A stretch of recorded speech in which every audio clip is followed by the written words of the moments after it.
What's up, guys? Welcome back to the Small Time Critics podcast. I am one third of Small Time Critics. My name is Mo. Kem. Mohammed Hashi. And we got Mark back in the building. Yes. Let's go. Editor extraordinaire, producer. He does it all. He does it all for us. Clapping for me. Hey. No, hey. We have guests, brother. You know what I mean? So rude. It's not guessing so rude, man. Where's the drinks? Yeah, man. Come on, where's the refreshment? Where's the buffet? Where's the buffet? Yeah. I'm joking, man. No, welcome back, Mo. Welcome. Mo. Wow. I didn't actually do it on purpose. You didn't me. I didn't actually do it on purpose. I was gonna play it off like I did it on purpose, but I didn't. Okay. I should have. Okay. Are you trying to say I do that? Sorry, Dills. I mean, Mo, Mark, whoever. Wow. Hey, do you think? Keep digging. Keep digging. Outrageous. All right, well, guys, so welcome back, Mark. Thank you for joining us. Glad to be back. Yeah, so this video, we're going to be doing a Beau is Afraid review, and I'm gonna just put it out there. Myself, Kem, and Mark have not watched this movie because, and there's good reason for it, Hashi, before you go crazy on us. Yeah. There's very, very, very, very limited showings across London. Yeah. Okay. And to find time, you know, some of us got kids, marriage, all of that stuff. And I know you're busy. I know you're busy. Yeah. But, do you know what I'm saying? So we couldn't, you know? Okay. I had to. We had a choice to make. I've watched a lot of films over the last few days. Yeah. And I had to take the wrath of the wife from picking a film or play Jedi, and I played. Unfortunately, I played Jedi, Survivor Jedi. So I had to pick one of the two. I'm not mad at it. Speak for yourself. I didn't. I actively tried to look for Beau is Afraid, and there was just no, as you say, there's no more showing. But psychological marketing, the adverts for Jedi were everywhere. I get it. I get why he chose Jedi. It's a mind Hash, thing. I wouldn't have chose Jedi. Yeah. I actually wanted to watch the movie. EA, if you're watching. But I couldn't. Anyway, let's get to Beau is Afraid. It's a great plug. But yeah, so since we never watched it, we do still want to do a review for it. So I'm gonna pass it over to Hashi, who's going to give you want to do a spoiler review? I'm okay with you doing a spoiler review because I feel like I'm not gonna remember. I'm fine. This movie is kind of because I think it'd be great to have a conversation, especially at the end of the year, about what this movie, because this movie is going to be this. It could be on our lists. It'll definitely be up for awards. It could be on our top 10 list at the end of the year too. Yeah. So that's cool. But I think whatever you say now, I'm probably not going to remember it by the time I come to watch the movie. I'm usually like that when it comes to that. But I need a verbal contract. Of course. Watch it. Yeah. Are you okay with it, Mark? Yeah. Once it comes out onto Disney or Netflix or 4K. Prime, there you go. 4K. Yeah, or 4K. So this is the Small Time Critics Beau is Afraid spoiler review by Hashi. Hashi, take it away. First of all, this movie was basically like your worst nightmare. I'm sorry to cut you off. Wow. Let's start properly. Did you enjoy the movie? What did you think? Overall thoughts? It was 2 hours and 58 minutes. People walked out after 10 minutes. Really? People walked out after half an hour. People walked out on the hour mark as well. You're not selling it. It. No, I'm just telling you because like a lot of the discourse before I saw this film, when it was coming out, divisive. It was divisive. People saying it's the worst film in the last 30 years. People saying, wow, like this isn't cinema. Ari Aster has produced one of the worst films ever made. People going crazy, and I was like, yo, chill. This guy has made 2 really good films in Hereditary, which is a really, really, really kind of scary horror film. Yeah, for me anyway. I know Kem's like a big manly man. Nothing scares him. Hey, listen, I tell my kid go back in there if it's not a cold day. But they get scared. Oh yeah, they get scared. Get back in there. There you go. And then he made Midsommar, which again another. What would he make? Midsommar. No, you said it differently. It's Midsommar. I like that. Yeah, that's how it's said. That's how it's said and how it's spelt as well. Fairs. And that one is basically a horror film in the daytime.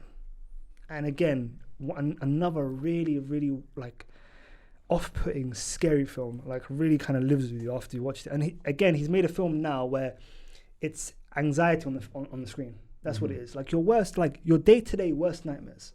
All right, if I leave this door open, will someone walk into my yard? You know what I'm saying?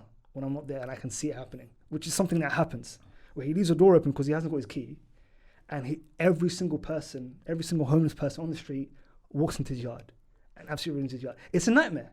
The show is a nightmare, bro. You know what I'm saying? And when he finally gets into his yard, there's a really crazy set piece where the yard is empty. He's trying to have like a bath, and someone is like on a ceiling looking down. It's the most scariest thing, guys. You know what I mean? And the thing which is really good for me, and the reason why I connect with it, it's a journey movie because he goes from one place to another, and he has a clear mission. Because basically, the premise of the movie is he is someone who has mental health issues, stuff like that, anxiety, has trouble with his like mum and all that kind of stuff, and he's going on a trip to go see his mum.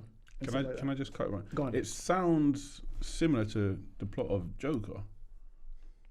I was actually just thinking exactly the same thing. He has mental issues, and he has issues with his mum and stuff like that. So that's a good comparison, and I think you can see why he was cast in this movie for that reason. And plus, he's just Joaquin Phoenix is just a very good actor. Yeah, he didn't play like bonkers in this movie. He played someone who is like going through something. Okay, you know what I'm saying? Vulnerable. Very vulnerable, very vulnerable. Like, and he was just experienced loads of crazy stuff, and he was just basically reacting to it. You know what I mean? A lot of him just, you know what I mean, just going crazy and stuff like that.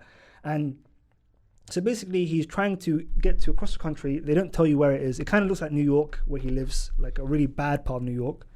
And then he has to try and get there. But then his plane leaves him because he couldn't go sleep. He couldn't go sleep because his neighbor was playing the loudest music you've ever heard, and then putting notes under his door saying, keep the noise down. What? Exactly. Okay. You know what I mean? And there was one thing where he was kept on putting notes, and his like the way his like yard was kind of like configured was his room was on one side, and then the door was like right across. So the last note, the guy he put it under he literally slipped under, and it came right into his room, right like in his eye view kind of thing. And he read it. It's proper off-putting stuff, man. And like because he overslept, he misses his flight, and because he misses his flight, he then takes his tablets, which were given to him at the start of the film, but he cannot have his tablets without water. If he has it without water, he dies. And you know what? It's scary stuff. And then as soon as he takes the tablets, all the taps no longer work. Do you know this? And he can't get any water. It's just scary. It's just. Do you know what this makes it sound like? This makes it sound like I'm gonna feel like how I felt when I watched Uncut Gems. Yes. Just anxiety through the whole film and not being comfortable at all. Yeah. That's like exactly. It's for me. It sounds like a real life horror where this sort of stuff can actually happen. Well, maybe not like the people on the ceiling, but obviously when you have the mental issues and all that. I was gonna say, but like just the fact that the part that you're talking about having the door open and homeless people walking into your house, that in itself is like filled in with anxiety. Like, is someone going to walk through this door and stuff like that? So it sounds like one of those real life horrors that if something bad can happen, probably will. Yeah. And it's like, when is it going to happen? So it's one of those weird ones. Ain't there like a rule in America, if the homeless person's in your house for like longer than whatever, that's their house now? Squatters' rights. That's in this country as well. Squatters' rights are in this country as well. Same exact way? Same rules apply. No, not anymore. It used to be. It's changed. Has it changed? Yeah, they had to. That's interesting. I think there was a few years back. I think there was people that got into like £1 million house. Oh wow! And they took it. They were like, we're not having that. Yeah, that's too much. No, because I'm sure it's something like that. I'm sure I saw it in the news and no. The house down the road, maybe. But this house, no. Yeah. All right. That's crazy. So I think that kind of gives you a flavor of the movie, and then obviously he then goes from place to place because of like hijinks ensue kind of thing. Yeah. And it's the worst of the worst. There's a, by the way, like just like as an aside, there's like a homeless man on the loose that's killing people, and he's fully naked kind of thing, and he stabs people to death kind of thing. Sounds like Halston. And he has Hep C or something like crazy like that. You know what I mean? Exactly. Sounds like Halston. That's so funny. And so yeah, and it goes from place to place to place, and he just keeps on coming across crazy people, and even normal people are a bit there's something slightly wrong with them, and then. I don't want to ruin this part for you because I think it's really, really crazy to watch it like unfold. There's a kind of Truman Show aspect to it kind of thing. And that is something that's very interesting. And it's the reason why I said it's like a schizophrenic kind of like Truman Show for our times kind of thing on my TikTok review. Like the instant one I did on TikTok. And yeah, I really recommend it. It's an interesting watch. It really is. You know what? after that that sort of analysis of the movie, it's one I'm actually looking forward to watching it, but watching it unfortunately in my own space, because it's again with the time it is, and again limited showing, I'll watch that in my own space so I could pause it and have that conversation. 'Cause I'm not going to watch it by myself. I'll watch it with my missus. Yeah, I pause it, have that conversation. Like, really? I think it'd be it'd be really good to watch it actually in that setting, because there's loads of like Easter eggs in there. Yeah, there's loads of stuff written on walls. You'd need interludes in like it to have to Exactly. actually to decipher, especially when you're looking at something like that, which is essentially like a trip. Yeah. And the ending, the last, I want to say half an hour, is just bonkers. It's crazy. Did you take your mushrooms? I was like, by the way, like, do you know? Tell the people, man. This guy. We're all friends here. And all the No views. judge. Safe space. No judgment. Safe place. Just the red light that's on right there. You know what I mean? Ridiculous. But yeah, it's crazy. Like, Yeah. I had my hand on my head, like, just going crazy. The rest of the people that were still in the cinema were like, this is crazy. Can you see why some people might have walked out or didn't like the movie? Yeah, because it's like, You can there's understand like it. one part, there's a whole animated section in the movie. Something like that. It's crazy. Like, it's just so weird. Like, what is happening? Kind of thing. Psychedelic. Yeah, it's just so strange. That That's so sounds like strange. everywhere, everything all at At once. once, yeah, It's in a just sense. sitting there, Yeah. you're thinking, what am I watching? Then But- you go but- into but- a stone talking, then you go into like a But woman then, with finger. It sounds. but then doing it right. Cinema. But then, Cinema. Yeah, but doing it right though, they did it right. They did it right. Yeah. And Anyway, this movie, for me, again, does really, really execute on what it's trying to do. And yeah, I couldn't recommend it highly. I think All Ari right. Aster's, he's 3 out of 3 to us. so Last far. question before we give it to you for the STC score. Yep. How were the performances? Joaquin, he did so much with what he had, because he had to play a very quiet character who was going through a lot of stuff, you know what I'm saying? And had like a lot of pressure on him, and he did really well. And then there's loads of kind of like supporting cast. I think it's a great kind of like character actor, Nathan Lane, who's been in loads of films over like throughout history, like especially in the 90s, stuff like that. And he plays like a doctor, a former doctor, and he's playing this very kind of like happy character. He's always very, very positive, but at the same time, he's got this kind of thing right underneath the surface, which is very, very sinister and scary kind of thing. And yeah, and there's one kind of like younger kind of teen girl character who's crazy, and yeah, amazing performance, honestly.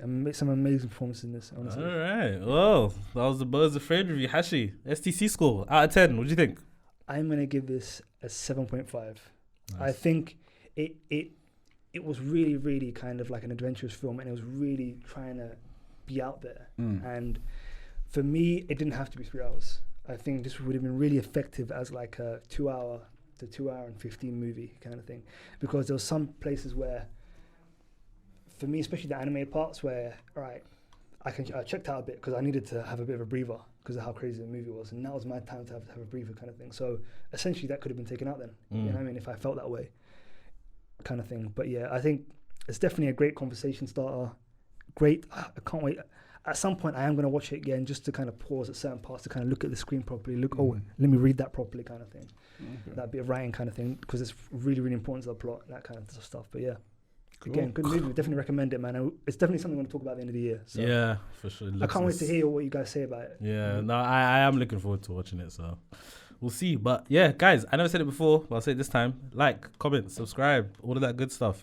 Make sure you hit the bell so you know when the videos are coming up, and give us 5 stars on all streaming platforms. It will help us out a lot, please. But yeah, that was our Beau's Afraid review by Hashi. Thank you for that, Hashi. problem. Appreciate it very much. We'll see you next time. Peace. Peace. Nice.